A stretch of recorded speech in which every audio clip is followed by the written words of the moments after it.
అనుమతులు లేకుండా అక్రమంగా కలపను తరలిస్తున్న ట్రాక్టర్ను పోలీసులు గురువారం రాత్రి పట్టుకున్నారు.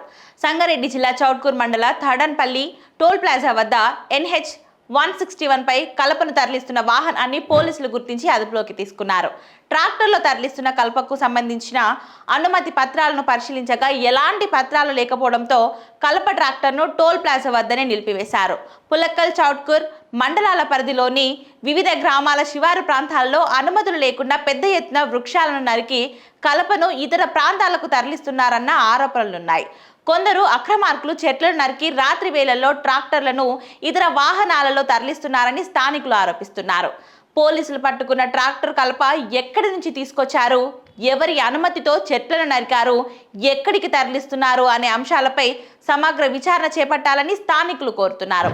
అక్రమంగా చెట్ల నరికివేత, కలప రవాణాకు పాల్పడుతున్న వారిపై కఠిన చర్యలు తీసుకోవడంతో పాటు గ్రామాలలో విస్తృత తనిఖీలు నిర్వహించాలని ప్రజలు డిమాండ్ చేస్తున్నారు.